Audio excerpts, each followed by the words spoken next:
आप लोग देख रहे हैं आपका अपना प्यारा सा चैनल अमर सक्सेना फिजिक्स क्लासेज और मैं हूं अमर सक्सेना।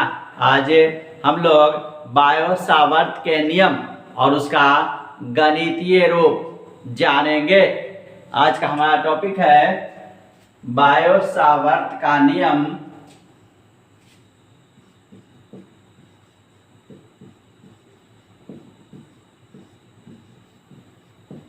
बायो सावर्त का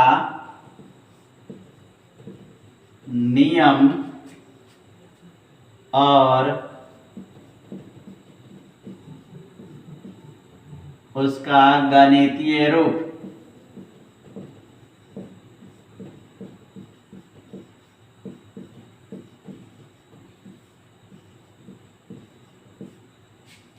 क्या है हमारा आज का टॉपिक? हमारा है बायो सावर्त का नियम और उसका गणितीय रूप।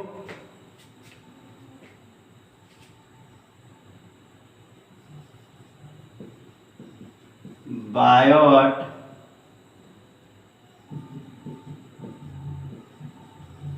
Savart law and it's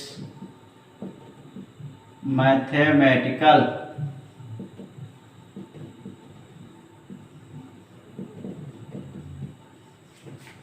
calculation.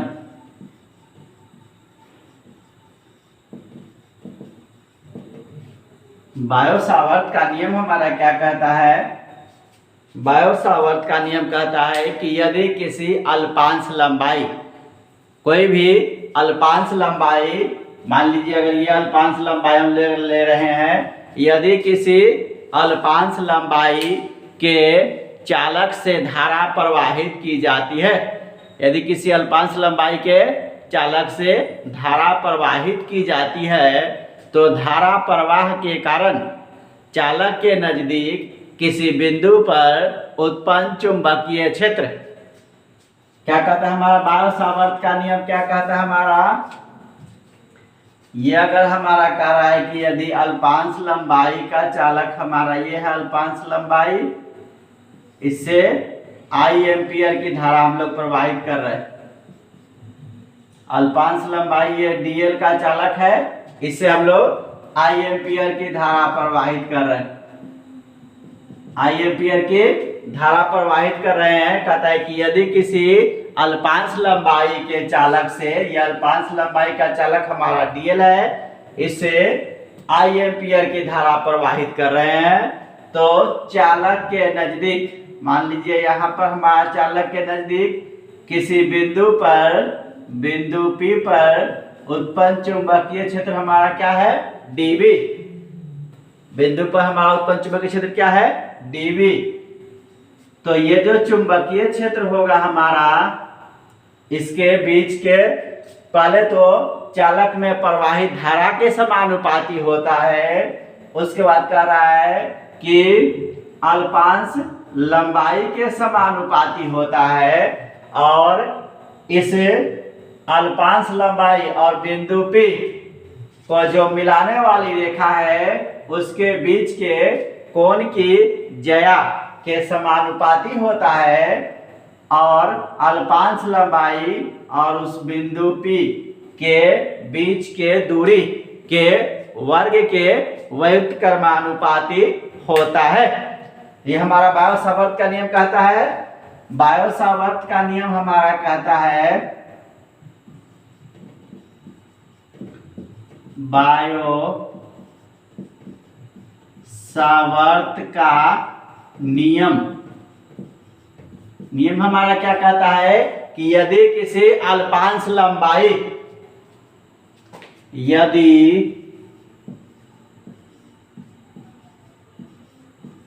किसी अल्पांश लंबाई,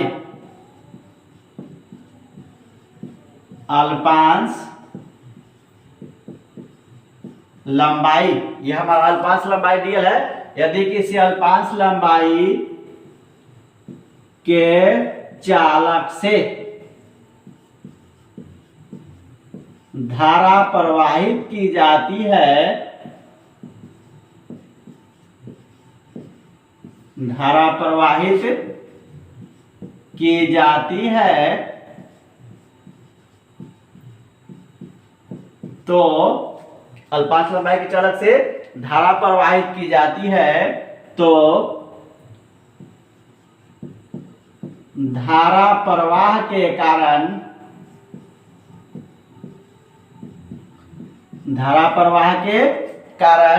इस I धारा प्रवाह के कारण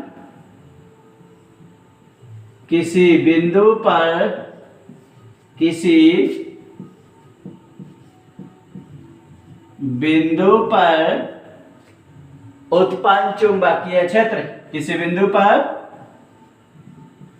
उत्पन्न चुंबकीय क्षेत्र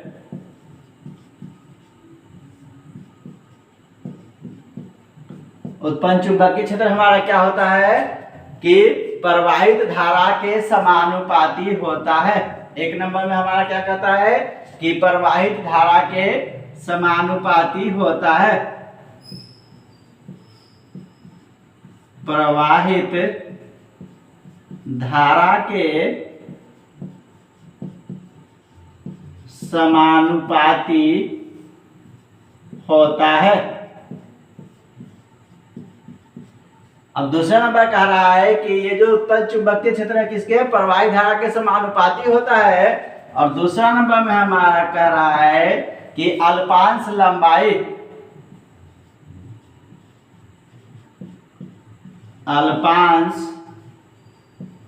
लंबाई के समानुपाती होता है। अल्पांश लंबाई के समानुपाती होता है। तीसरा नंबर में हमारा कह रहा है कि अल्पांश लंबाई कौन सा अल्पांश लंबाई यह हमारा अल्पांश लंबाई dl है और बिंदु P को मिलाने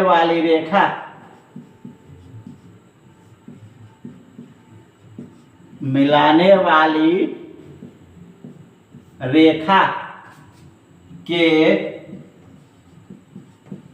बीच के कोण की ज्या के समानुपाती होता है।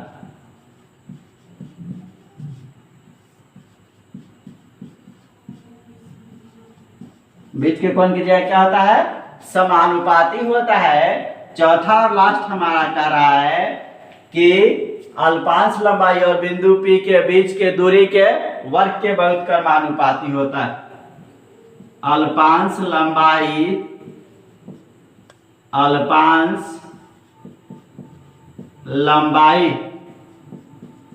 और बिंदु P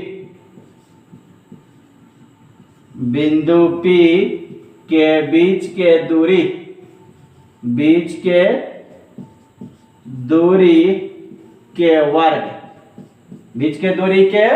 वर्ग के व्युत्क्रमानुपाती बीच के दूरी के वर्ग के व्युत्क्रमानुपाती होता है। यह हमारा क्या है बायो-सावर्त का नियम है।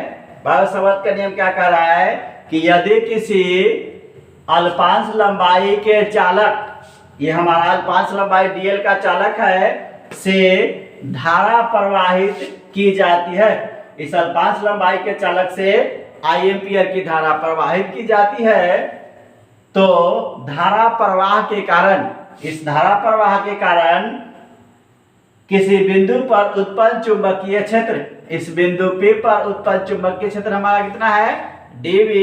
ये जो उत्पन्न चुंबकीय क्षेत्र है प्रवाहित धारा के समानुपाती होता है। अर्थात ये प्रवाहित धारा हमारा I है उसके समानुपाती होगा। दूसरा कह रहा है अल्पांश लंबाई के समानुपाती होता है। अल्पांश लंबाई हमारा क्या है, dl है, तो अल्पांश लंबाई के समानुपाती होता है। तीसरा नंबर हमारा कह रहा है अल्पांश लंबाई और बिंदु P, ये अल्पांश लंबाई और बिंदु P को मिलाने वाली रेखा के बीच के कोण, ये हमारा अल्पांश लंबाई और बिंदु P के मिलाने वाली रेखा के बीच का कोण हमारा थीटा के बीच के कोण की ज्या के समानुपाती होता है। तो अगर थीटा में हम लोग साइन लगा दे तो हमारा थीटा की ज्या अर्थात साइन थीटा के समानुपाती होता है। चौथा हमारा कह रहा है अल्पांश लंबाई और बिंदु P के बीच के दूरी, अल्पांश लंबाई और बिंदु P के बीच की दूरी हमारा कितना है, r के दूरी के वर्ग, तो r के वर्ग हमारा r स्क्वायर हो जाएगा, के व्युत्क्रमानुपाती कर्मानुपाती होता है। यह हमारा बायो सावर्त का नियम कहता है। अब इसे हम लोग गणितीय रूप में देखेंगे, इसे नोट करें।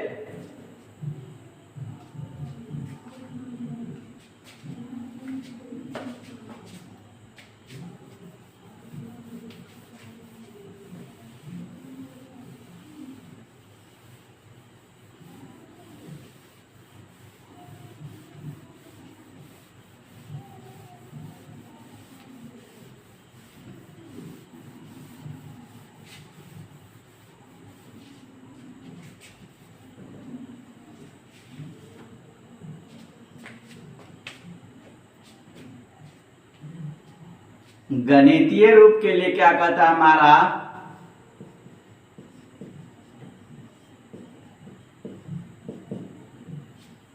जो भी हमारा दिया हुआ उसे मान लेते हैं। क्या मानेंगे हम लोग, माना कि अल्पांश लंबाई, माना कि अल्पांश लंबाई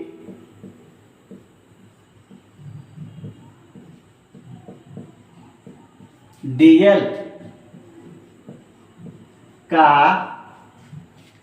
कोई धारावाही चालक है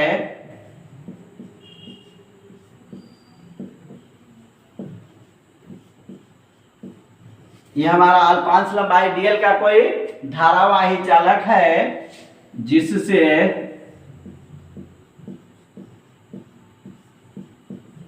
I एम्पियर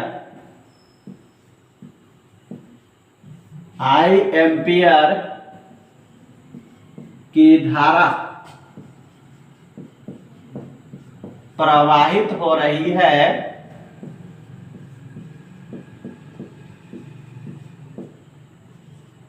कितने एम्पियर की धारा प्रवाहित है हमारा धारावाही चालक से, I एम्पियर की धारा प्रवाहित हो रही है। धारा प्रवाह के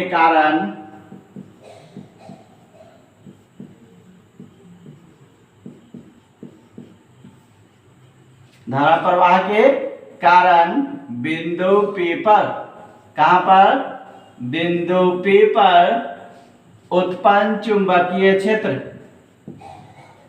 उत्पन्न चुंबकीय क्षेत्र, बिंदु P पर उत्पन्न चुंबकीय क्षेत्र हमारा dB कितना है, dB है। बिंदु P और अल्पांश लंबाई dl,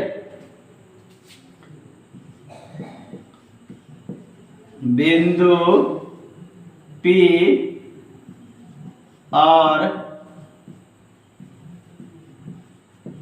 अल्पांश लंबाई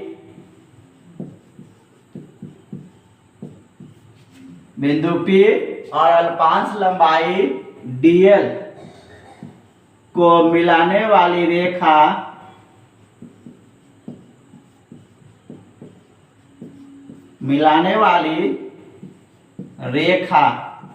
बिंदु P हमारा यहाँ है, अल्पांश लंबाई हमारा यहाँ है।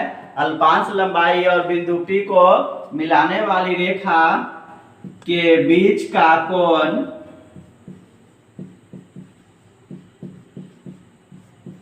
थीटा है। बीच का कोण हमारा कितना है, थीटा है। और अल्पांश लंबाई और बिंदु P के बीच की दूरी हमारा कितनी है? r। अल्पांश लंबाई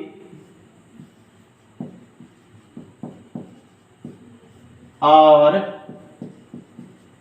बिंदु P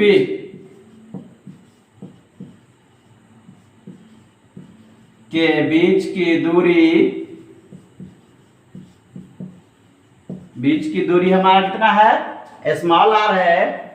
बीच की दूरी स्मॉल r है।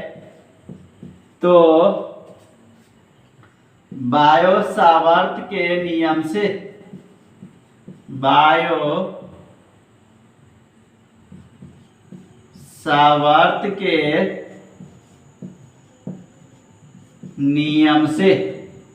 बायो-सावर्त के नियम से हमारा क्या कहता है कि अल्पांश लंबाई dl से अगर I एम्पीयर की धारा प्रवाहित की जाए तो धारा प्रवाह के कारण उत्पन्न चुंबकीय क्षेत्र जो हमारा होता है वह सबसे पहले प्रवाहित धारा के समानुपाती होता है। दूसरा हमारा कहता है कि उत्पन्न चुंबकीय क्षेत्र हमारा अल्पांश लंबाई के समानुपाती होता है। यह हमारा समीकरण 1, यह हमारा समीकरण 2। अब तीसरा नंबर में हमारा कहता है कि अल्पांश लंबाई और उस बिंदु P, इस बिंदु P को मिलाने वाली रेखा के बीच के कोण, तो DB समानुपाती, बीच का कोण हमारा कितना है?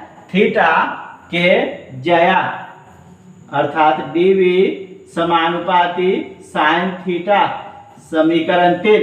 और चौथा नंबर हमारा कह रहा है कि बिंदु P और अल्पांश लंबाई के बीच के दूरी के वर्ग के व्युत्क्रमानुपाती होता है।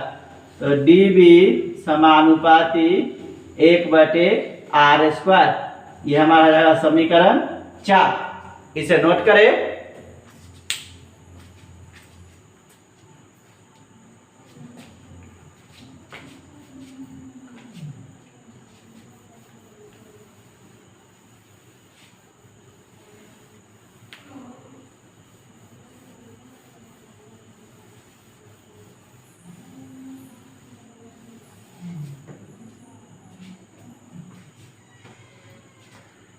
समीकरण हमारा 1, 2, 3 और 4 होगा। तो हम लोग लिखेंगे समीकरण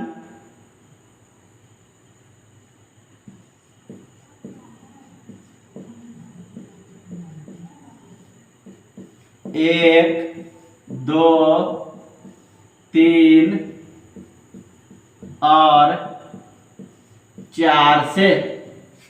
समीकरण 1, 2, 3 और 4 से, चारों अलग अलग समानुपाती है तो चारों हमारा क्या आएगा? एक साथ समानुपाती हो जाएगा। DB समानुपाती IDL साइन थीटा बटे r²। क्या है हमारा? DB समानुपाती IDL साइन थीटा बटे r²। अब हम लोग क्या करेंगे? समानुपाती को हटाते हैं तो एक नियत राशि देंगे। समानुपाती को हटाने के लिए हम लोग क्या देते हैं? नियत राशि। तो समानुपाती को हटाएंगे तो नियत राशि देंगे तो हमारा आ जाएगा DB बराबर के IDL साइन थीटा बटे r², जहां के हमारा क्या है? जहां के एक समानुपातिक नियतांक, के क्या है हमारा? समानुपातिक नियतांक है। इसका मान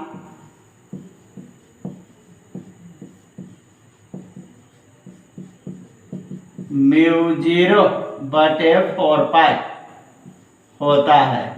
कितना होता है? μ0/4π, जहां μ0 हमारा क्या है? जहां μ0 निर्वात या वायु, μ0 निर्वात या वायु की चुंबकशीलता।